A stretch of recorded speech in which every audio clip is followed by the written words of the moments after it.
Direct के पिछले episode में हमने देखा हम मिलते एक नए कैरेक्टर किंता से, जो कि ओकरोन को अपना दुश्मन मान रहा था क्योंकि ओकरोन आजकल थोड़े बहुत लड़कियों में पॉपुलर हो रहा था। अब इसी चक्कर में ये तीनों मिलते ओकरोन के कंचे से, जो कि एक्चुअल में एक डायनासोर एलियन था, और अब ये तीनों ही खतरे में हैं। और अब आगे एपिसोड की शुरुआत होती है और तीनों अपनी जान बचाते हुए भागते हैं, जहाँ ओकरोन कहता है ये एक स्पेस काइजू है। यहाँ पर मोमो उसकी वीकनेस पूछती है और ओकरोन को इसका बिल्कुल भी आइडिया नहीं होता। यही काइजू की आवाज आयरा सुन लेती है और यहाँ पर आयरा को ज्वाइन करता है जीजी। जहाँ जीजी को लग रहा था फिर से उसने कोई कांड कर दिया, पर आयरा कहती ये तुम्हारी गलती नहीं है, कुछ और है। अब यहाँ पर एक्चुअल में इन सभी के अलावा कोई भी शहर में नहीं था। यहाँ पर आयरा और जीजी देखते हैं मोमो वहाँ से भाग रही है और यहाँ पर इवन मोमो चिल्लाते हुए कहते हैं काइजू पीछे पड़ा है, भागो यहाँ से। जहाँ हम देखते हैं किंता ज्यादा भाग नहीं सकता और वो नीचे गिर जाता है और वो काइजू से कुचलने ही वाला था। यहाँ पर मोमो और आयरा कार फेंक देते हैं उस काइजू के पैर के ऊपर और ओकरोन अपने स्पीड से उसे बचा लेता है। यहाँ पर मोमो जीजी को कहती है तुम किंता को लेके यहाँ से भागो और सब लोग मेरे घर पे मिलेंगे। जहाँ जीजी ऐसा ही करता है और अब आयरा, ओकरोन और मोमो तीनों ही इस काइजू से भिड़ते हैं। जहाँ हमें पता चलता है आयरा के बालों का उस काइजू के ऊपर कोई असर नहीं हो रहा, उसकी स्किन काफी ज्यादा स्ट्रॉन्ग थी। यहाँ पर इन दिनों को पता चलता है जब वो छोटा था तो वो इनविजिबल होकर काफी तेज अटैक कर पा रहा था, लेकिन जब ये बहुत ज्यादा बड़ा हो गया ये सिर्फ मीली अटैक्स कर रहा है, मतलब क्लोज रेंज अटैक्स, और वो भी सिर्फ पावर टाइप के अटैक्स कर रहा है। यहाँ आयरा अपने बालों को उसके आंखों के ऊपर बांध देती है,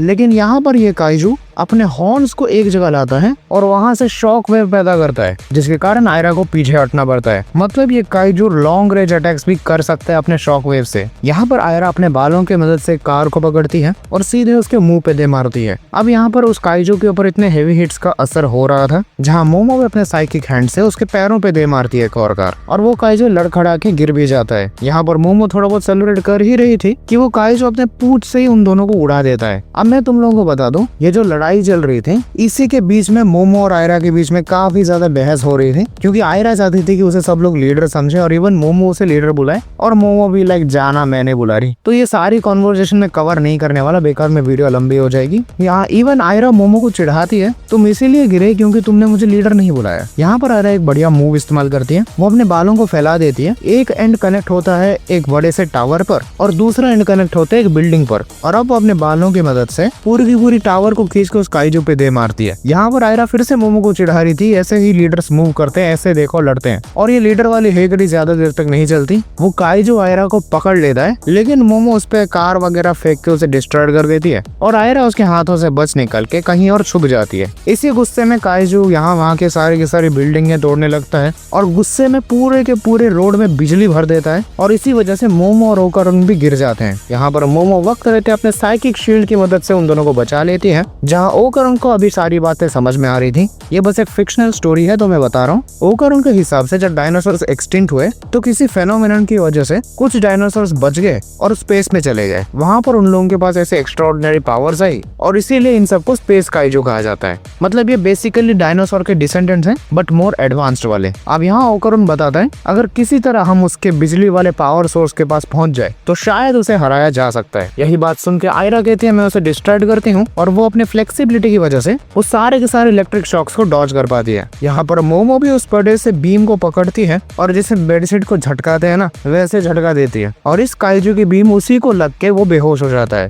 जहाँ आयरा मौका मिलते ही उसे मारने उसके ऊपर कूद जाती है, लेकिन उसे दिखता है वो गायब हो चुका है। यहाँ पर आयरा को लगता है कि वो भाग के चला गया होगा डर के, लेकिन मोमो और ओकरोन कहते हैं वो वही है, तुम्हें बस दिख नहीं रहा। यहाँ ओकरोन वक्त रहता है आयरा को कूदने कहता है और वो उस इनविजिबल काइजू के हाथों कुचलते कुचलते बचती है। यहाँ आयरा को फिर भी काइजू दिख नहीं रहा था और यहीं पर मौका देख के वो काइजू आयरा पे बीम जला देता है। इसके बाद आयरा वहां से गायब हो जाती है और यहीं पर मोमो और ओकरोन को लग रहा था आयरा मर चुकी है। यहीं पर सीन शिफ्ट होता है और हम देखते हैं जीजी और किंता को। वो किंता को उठा के भाग रहा था और यहाँ पर जीजी किंता को कहता है प्लीज अपने पसीने के ड्रॉप को मेरे पे गिरना मत देना। अब यहाँ पर एक्चुअल में जीजी ईवी लाई को रोकने के लिए सब बोल रहा था, लेकिन यहाँ पर किंता को लग रहा था जीजी बड़ा रेसिस्ट टाइप का बंदा है, वो भेदभाव करता है। अब क्योंकि किंता को ये बात समझ नहीं आती तो फिर वो ध्यान नहीं देता और वो पसीने से भरा मोटा चमड़ा जीजी के शरीर पे लग जाता है, जहाँ जीजी उसे गिरा देता है और ईवी लाई को रोकने की पूरी कोशिश करता है और वो एक बार के लिए रोक भी लेता है। लेकिन ये किंता बिना समझे जल्द से जल्द जीजी के पास जाता है और इसी तेजी में उसके मुंह के बहुत सारे पसीने के ड्रॉपलेट्स जीजी के मुंह पे गिर जाते हैं। एंड बूम इविल आई।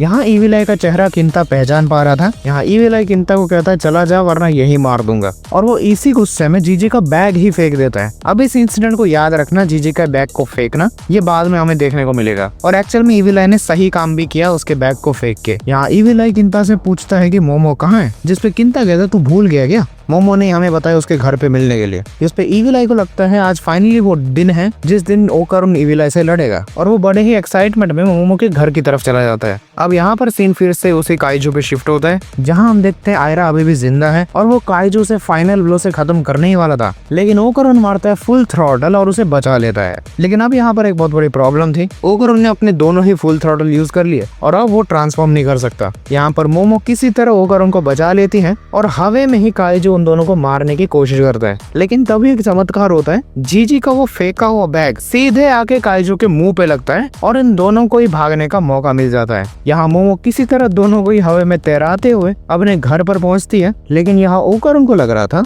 आयरा को कुछ तो हो गया है, वो उसके शरीर से उतर ही नहीं रही थी। जहाँ ये चुड़ैल औरत अब तक बस नाटक कर रही थी बेहोश होने का, वो तो बीच रास्ते में उसको होश आ गया था, लेकिन इसको ओकरुन से चिपकना है। यहाँ मोमो आयरा को डांट लगाती है क्योंकि उसके नाटक की वजह से मोमो को ओकरुन और आयरा दोनों को ही कैरी करके लाना पड़ा। यहाँ पर ये लोग मिलते हैं इविल आई से, जहाँ इविल आई ओकरुन को सीधे बोलता है आजा लड़ ले, जिसपे मोमो और ओकरुन किसी तरह इविल आई को कन्विंस कर लेते हैं कि आज वो दिन नहीं है जिस दिन ओकरुन तुझसे लड़ेगा। अब क्योंकि इविल आई बच्चा है, उसे ट्यूसडे मंडे वगैरह कुछ पता नहीं होता, तो वो कन्विंस भी हो जाता है कि आज नहीं लड़ना। यहाँ मोमो ओकरुन से कहती है क्या हम इसे मना सकते हैं हमारे साथ काइजू के अगेंस्ट लड़ने में, जिसपे ओकरुन कहता है ये पॉसिबल नहीं है, इविल आई सिर्फ मुझसे लड़ेगा, ऐसा उसने प्रॉमिस किया था, और अगर वो मेरे अलावा किसी से लड़ेगा तो उसके लिए वो प्रॉमिस की कोई वैल्यू नहीं रहेगी और वो कब क्या करेगा किसी को नहीं पता। यहाँ पर एक्चुअल में सेको भी घर पे नहीं थी, तो वो भी उनकी ज्यादा मदद नहीं कर सकती। लेकिन यहाँ पर ओकरुन मोमो के घर को देखता है जो कि थोड़ा बहुत शाइन कर रहा था। ऑफ कोर्स ये वही नैनो स्किन था जिससे मोमो का घर रीबिल्ड हुआ था। यहाँ पर ये सब लोग देखते हैं कि काइजू उनकी तरफ आ रहा है। यहाँ मोमो और आयरा तैयार होते हैं उससे लड़ने के लिए, और ओकरुन को कहते हैं कि जीजी और किंता का ख्याल रखना। लेकिन यहाँ ओकरुन उन दोनों को कहता है कि शायद ये नैनो स्किन हमारे काम आ सकता है। अब काइजू थोड़ा बहुत दूरी पे था, तो ये सब लोग अंदर बैठते हैं और यहाँ ओकरुन सबको बताता है कि नैनो स्किन एक बहुत ज्यादा हाई टेक्नोलॉजी वाली चीज है,